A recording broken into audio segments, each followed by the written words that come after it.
কে পেয়েছে খুঁজি, পরশে তাহার শোনা হলো যারা, মোরা তো তাদেরই বুঝি। আমরা কিন্তু এই 2 রাকাত সুন্নতকে কি করি? অবহেলা করি।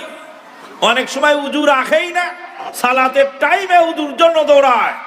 সব সময় উজু করে উজু অবস্থায় থাকার চেষ্টা করবেন, উজু করার পরে 2 রাকাত তাহিয়াতুল উজু পড়বেন, এই মর্যাদা পাবেন। আর একটা আছে, সেটা হলো মসজিদে ঢুকার তাহিয়াতুল মসজিদ।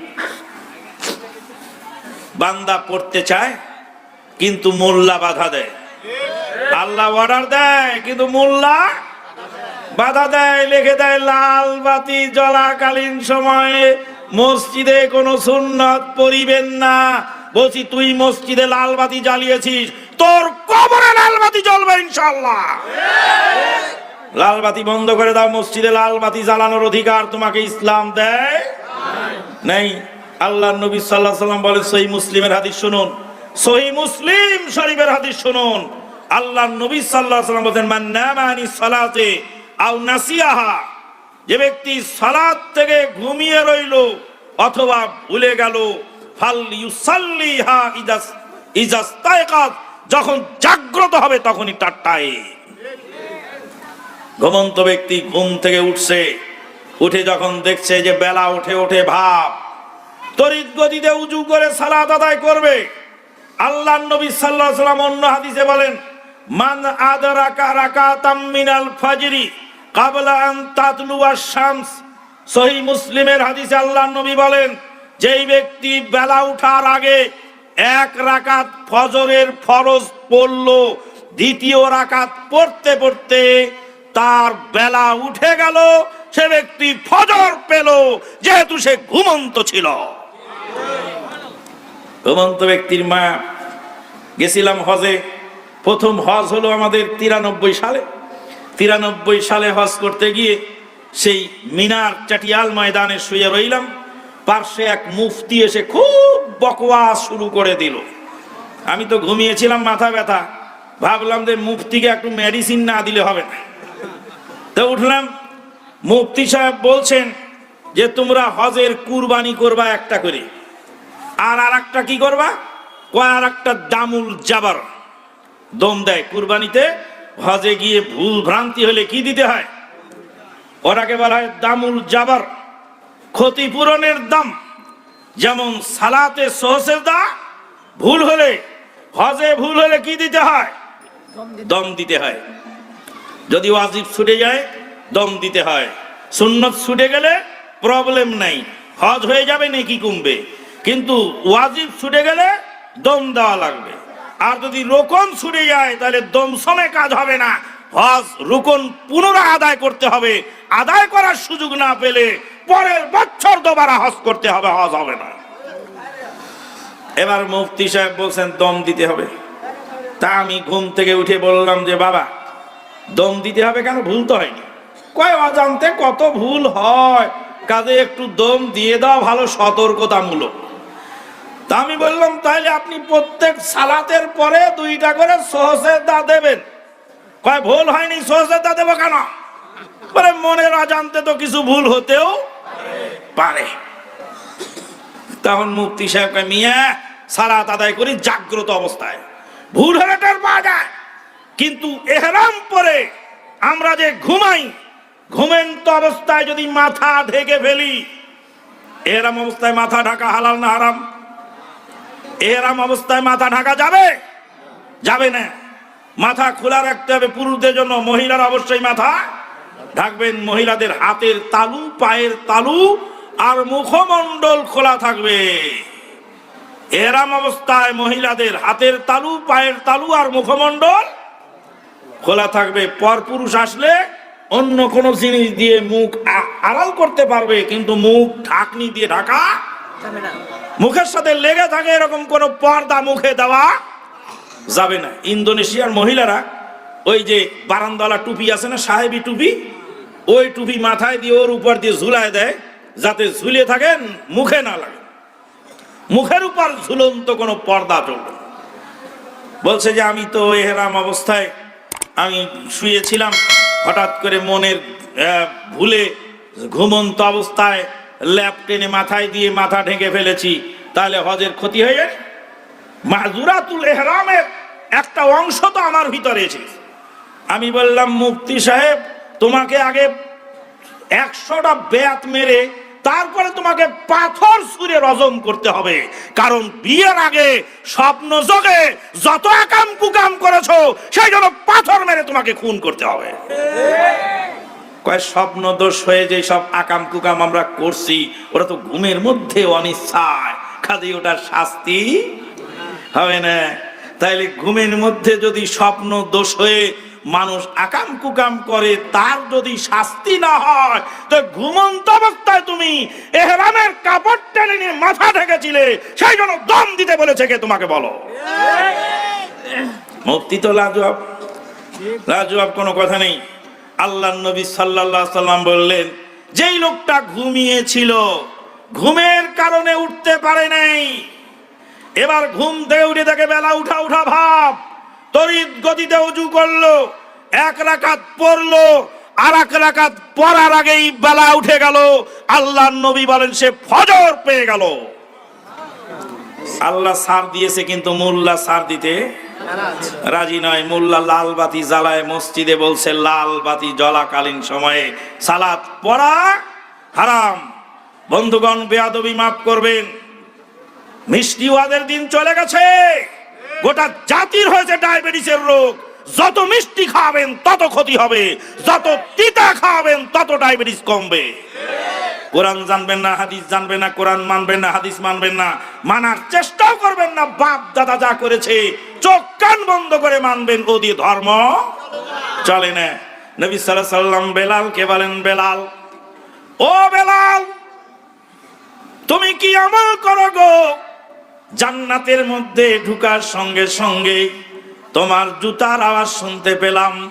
সামিতু খাসখাসাতা নালাইকা ইয়া বেলাল। বেলাল রাদিয়াল্লাহু তাআলা আনহু মদিনায়, বেলাল রাদিয়াল্লাহু তাআলা আনহু মক্কায়, বেলাল রাদিয়াল্লাহু তাআলা আনহু আর তখনও দুনিয়ায় জীবিত আছেন। আল্লাহ রাব্বুল আলামিনের নবী জান্নাতের মধ্যে বেলালকে দেখে আসলেন। এখান থেকেই স্যাটেলাইটের প্রমাণ পাওয়া যায়। পিস টিভিতে যখন বক্তৃতা শুরু হলো, এক শ্রেণীর লোকেরা বললেন, এরা হলো টেলিভিশন মার্কা মৌলবী, টিভির পর্দায় বক্তব্য দেয়, এরা স্যাটেলাইটে বক্তব্য দেয়, টেলিভিশন মার্কা মৌলবীর ওয়াজ শোনা যাবে না।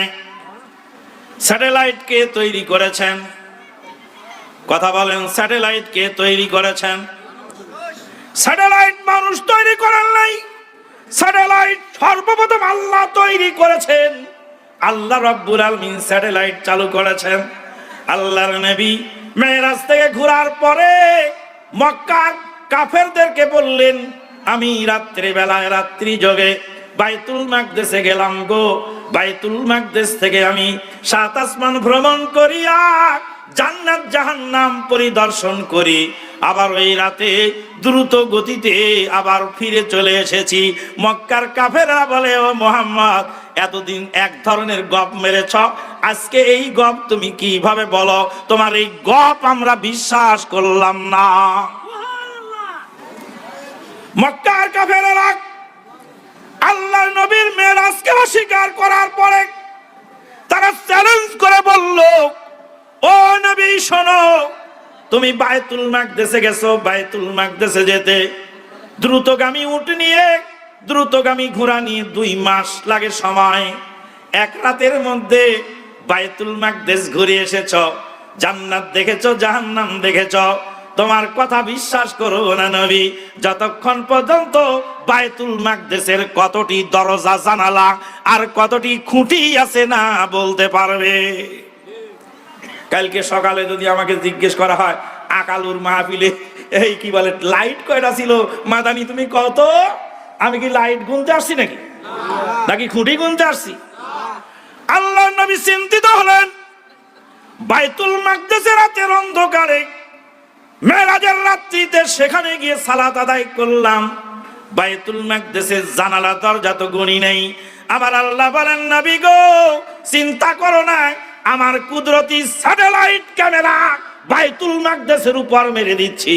তুমি বাইতুল মাকদেস মক্কায় বসে বসে জানালা দরজা গুনে গুনে বলে দাও মক্কার কাফের লিডারেরা এবার কি বলে শোনো। বলেন স্যাটেলাইট কে তৈরি করছেন? কে তৈরি করছেন? আল্লাহ। যেই আল্লাহ স্যাটেলাইট মেরাজের রাত্রি তৈরি করেছেন, সেই আল্লাহ স্যাটেলাইটের বেলাল হেঁটে বেড়ায় জান্নাতে, বেলাল তখনও দুনিয়ায়। ইউটিউবে, ফেসবুকে আমানুল্লাহ মাদানী, আব্দুর রাজ্জাক বিন ইউসুফ, এনাদেরকে আপনি দেখতে পাবেন। এখন ইউটিউবে আছে দুবাইয়ের সেই কি বলে ওখানে স্টুডিওতে বসে আছে, বিভিন্ন জায়গায় বসে আছে, মাদারটেক মসজিদের মিম্বারে খুতবা দিচ্ছে, ও আমানুল্লাহ আকালুর মাঠে বসে আছে। আমার আল্লাহ বেলাল রাদিয়াল্লাহু তাআলা আনহুকে ইসলাম বুঝার ক্ষমতা দিয়েছিলেন, ইসলাম বুঝার ক্ষমতা যোগ্যতা দিয়েছিলেন আর একজন জলিলুল কদর সাহাবী, তার নাম হলো আবু হুরায়রা রাদিয়াল্লাহু তাআলা আনহু ওয়ারদা। আবু হুরায়রা আসল নাম কি? হ্যাঁ, সামনে থেকে বলেন আসল নাম। আব্দুর রহমান বিন ম্যারাডোনা, শাহরুখ খান তো কি? আব্দুর রহমান বিন ম্যারাডোনা, শাহরুখ খান তো কি? আব্দুর রহমান বিন সাখার আদ-দাওসি রাদিয়াল্লাহু তাআলা আনহু।